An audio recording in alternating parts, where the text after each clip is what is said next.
everyone, my name is Iframtul Musawwir and today I will present on epigenetic regulation of gene expression, explaining abnormal inflammation without DNA mutation.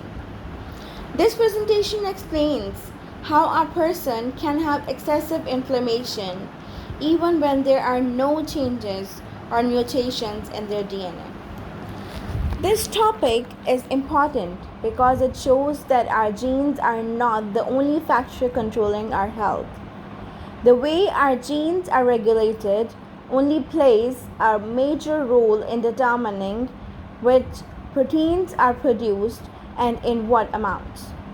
During this presentation, I will discuss the central dogma of biology, a role of histone acetylation, why DNA methylation was not selected, its connection to rheumatoid arthritis, the influence of environmental factors, and finally, some recommendations.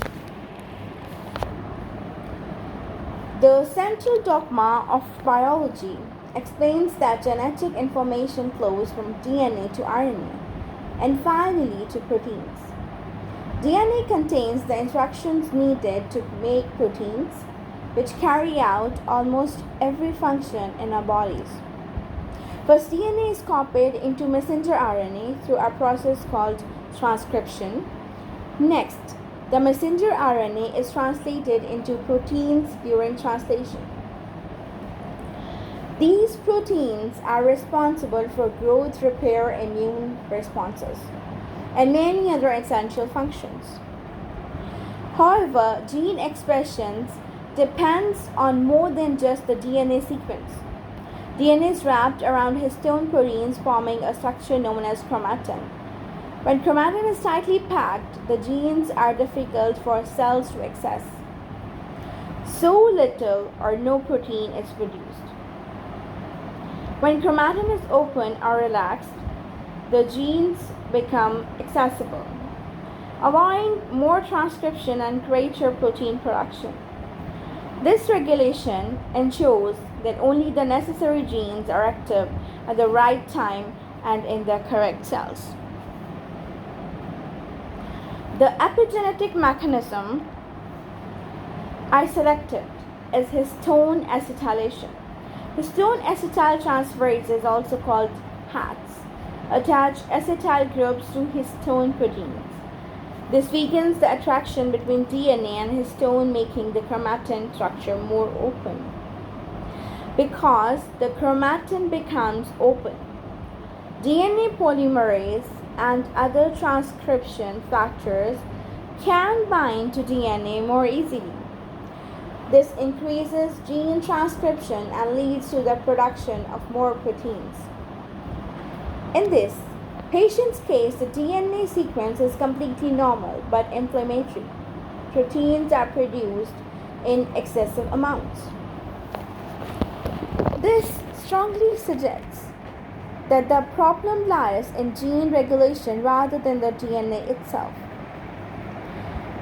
Histone acetylation provides the best explanation because it increases the activity of inflammatory genes without changing the DNA sequence.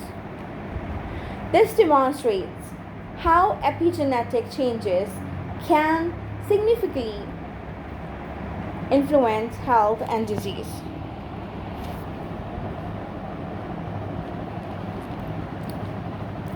I did not choose DNA methylation because it usually has the opposite effect on gene expression. DNA methylation adds methyl groups directly to DNA. These methyl groups block transcription factors from binding to genes, which reduces transcription and decreases protein production. In this patient's case, inflammatory proteins are increased rather than decreased. Therefore, DNA methylation does not explain the observed findings as well as histone acetylation. Although DNA methylation is another important epigenetic mechanism and is involved in many diseases, such as cancer, it is not the most suitable explanation for this particular scenario. One disease strongly linked to abnormal histone acetylation is rheumatoid arthritis. Rheumatoid arthritis is an autoimmune disease in which the immune system mistakenly attacks the body's own joints. Abnormal histone acetylation keeps inflammatory genes switched on for longer than normal. As a result, immune cells produce excessive amounts of inflammatory cytokines such as TNF, alpha, and IL-6. These proteins cause chronic inflammation, pain, swelling, stiffness, and progressive joint damage. Over time, this persistent inflammation can reduce mobility and significantly affect a person's quality of life. This disease clearly demonstrates that abnormal gene expression can occur even without mutations in the DNA sequence, highlighting the importance of epigenetic regulation. Genetics and epigenetics are closely related but fundamentally different. Genetics refers to permanent changes in the DNA sequence itself, known as mutation. In contrast, epigenetics changes how genes are switched on or off without altering the DNA sequence. Environmental factors have a strong influence on epigenetics. For example, chronic psychological stress increases stress hormones that can affect histone acetylation and activate inflammatory genes. Other factors such as diet, smoking, pollution, infection, physical activity, and even aging can also influence epigenetic changes.